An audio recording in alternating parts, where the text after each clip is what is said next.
Vamos a resolver un ejercicio de optimización que dice lo siguiente. Sobre un terreno en forma de triángulo rectángulo, cuyos catetos miden 100 metros y 200 metros respectivamente, se quiere construir un edificio de planta rectangular como se muestra en la figura. Hallar las dimensiones que debe tener dicha planta para que la superficie sea máxima. Bueno, como digo, esto es un ejercicio de optimización de segundo de bachillerato. Lo he sacado de algún examen de selectividad, no recuerdo el año, pero de alguno de los exámenes.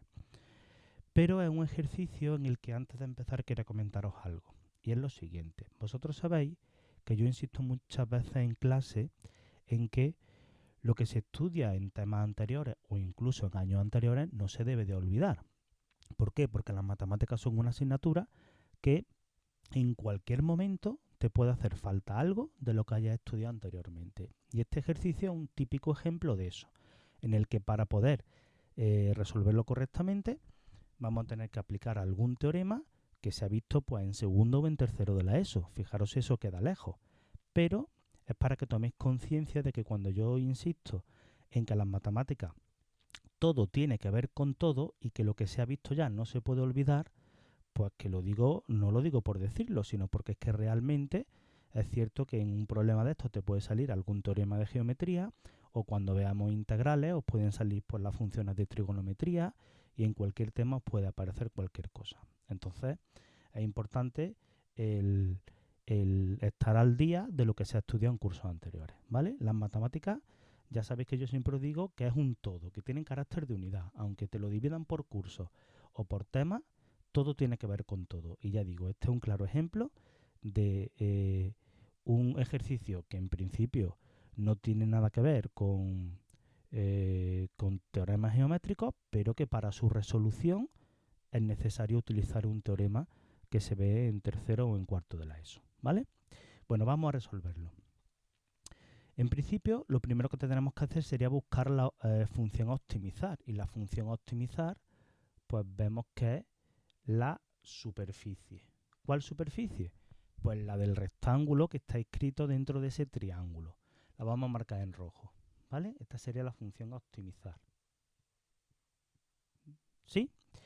Bueno, pues ¿cuál sería la fórmula de esa función? Pues el área de un rectángulo. El área de un rectángulo es base por altura. Bueno, la base es x y la altura es y. Por lo tanto, aquí la función que tenemos que optimizar es a igual a x por y. La vamos a dejar aquí recuadrada en verde para tenerla presente a lo largo del ejercicio. Bueno, ¿qué le ocurre a esta función? Pues le ocurre que depende de dos variables. Claro, cuando nosotros optimizamos, lo que tenemos es que hacer la derivada de la función objetivo e igualarla a cero. Pero nosotros no sabemos hacer derivadas de funciones de dos variables. O sea, digamos, no es tema del bachillerato, eso es ya para la universidad, para los que vayan pues, por ingeniería y carreras de ese tipo. No es que no se puedan hacer, sino que no las sabéis hacer vosotros. Entonces lo que tenemos que hacer es buscar alguna manera de poner esta función como dependiendo de una sola variable. Y para eso está pues, lo que llamamos la relación entre las variables o lo que en algunos sitios llama la ligadura. Y aquí es donde vamos a utilizar ese teorema que os digo, ¿vale? Entonces, antes de nada, vamos a hacer lo siguiente. Este triángulo que tenemos aquí dibujado en el enunciado, yo lo voy a hacer aquí un poco más grande abajo, ¿vale? Voy a bajar, lo voy a hacer un poco más grande para poderos explicar con detalle el teorema que vamos a utilizar. Perdonadme un momentito que lo dibujo, más o menos así. No es que esté muy bien dibujado, pero bueno, más o menos, ¿vale? Entonces, nosotros sabemos por el enunciado que este cateto de aquí mide 100 metros y que este de aquí mide 200 metros. Y luego tenemos el rectángulo. El rectángulo, pues bien podría ser este, ¿vale? En donde este lado de aquí es X y este lado de aquí es Y. Bueno, pues ahora vamos a fijarnos en lo siguiente. Aquí tenemos distintos triángulos. Uno de ellos es el grande, el que tiene por catetos 100 y 200. En ese nos vamos a fijar, pero nos vamos a fijar también en este otro. En este que estoy señalando en verde. Este de aquí. ¿Por qué? Pues porque ese triángulo más pequeño y el grande son semejantes. ¿Vale? ¿Por qué son semejantes? Porque tienen los triángulos iguales y los triángulos que tengan los triángulos iguales son semejantes. No tienen por qué tener los lados iguales, los tendrán proporcionales, pero sí son semejantes. ¿Por qué? Pues fijaros, este ángulo y este son el mismo.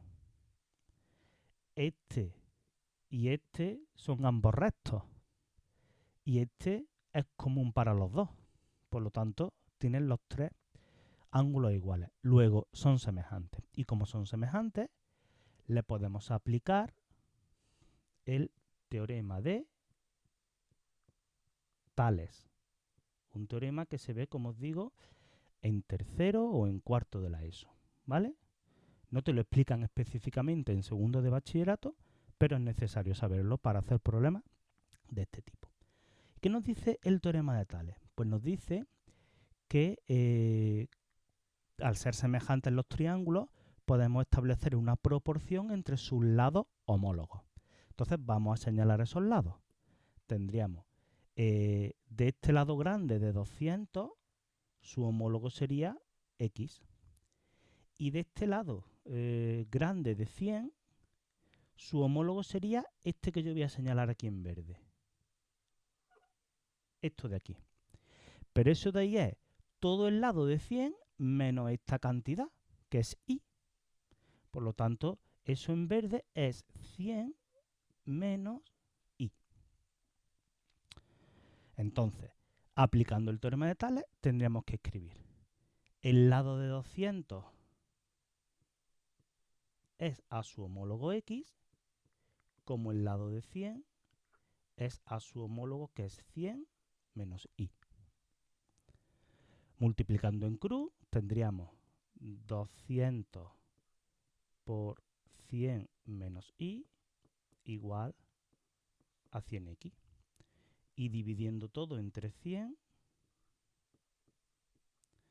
pues este 100 con este 100 se me iría, estos dos ceros con el 100 también, y me quedaría pues x igual, voy a ponerlo en rojo, me quedaría esta x igual a 2 por 100, 200, 2 por menos y, menos 2y. Y ya tendríamos, aplicando el teorema de Tales, la relación entre las variables. Bueno, pues entonces nos tendremos que venir ahora a la función objetivo, que la tenemos aquí arriba, y sustituir en esa función. Entonces ahora diríamos, el área es igual a x, pero x, según la relación entre las variables, es 200 menos 2y. Pues pondríamos 200 menos 2y multiplicado por y. Y esto pues sería igual a 200 por y, 200y menos 2y cuadrado.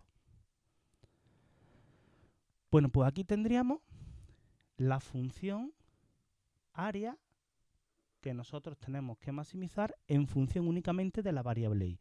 Después de haber hecho la relación entre las variables y haber sustituido la x por su valor dependiente de la y. Bueno, pues nos vamos a ir un poquito más abajo y ahora ya vamos a trabajar con esa función. Nos vamos a venir por aquí, ¿vale? Y tendríamos la función área, hemos dicho que era, pues no me acuerdo, un momento, 200 menos 2y cuadrado, ¿no? 200y menos 2y cuadrado. Eso es, pues vamos a escribirlo aquí, 200y menos 2y cuadrado. Bueno, ya que tenemos la función que depende solamente de una variable, el siguiente paso sería derivarla e igualarla a 0. Es decir, tendríamos que hacer a', la derivada, que esto sería la derivada de 200y, 200, y la derivada de menos 2y cuadrado menos 4y. Si igualamos esto a 0, vamos a obtener fácilmente y igual a 50. Bueno, pues ya tenemos que y es igual a 50. ¿Y qué es? Pues si os fijáis, y es la altura del rectángulo que nos están pidiendo, ¿vale? Y la x, pues la x la vamos a sacar de la relación entre las variables. Ya que tenemos el valor de y, pues este valor de y lo ponemos aquí y de ahí nos va a salir rápidamente el valor de x y nos va a salir 200 menos 2 por 50 y esto nos va a salir 200 menos 100 igual a 100. Y ahí tendríamos el valor de x.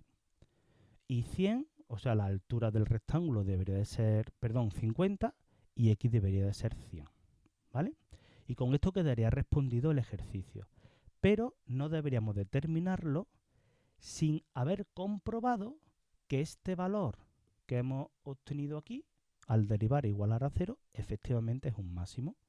Y eso es lo que vamos a comprobar. Si efectivamente es un máximo, pues entonces la solución obtenida sería la correcta. Y eso lo vamos a hacer de la siguiente forma. Vamos a utilizar el teorema este que dice que cuando tenemos una función continua y derivable en un intervalo, si su derivada es positiva, la función es creciente, y si su derivada es negativa, la función es decreciente. Entonces vamos a marcar por aquí, más o menos, el 50. Aquí vamos a poner A' y aquí vamos a poner A. Y entonces vamos a estudiar el signo de la derivada, ¿vale? Si es positiva, la función será creciente y si es negativa, será decreciente. Entonces, ¿dónde está la derivada? Pues aquí la estoy circulando en verde.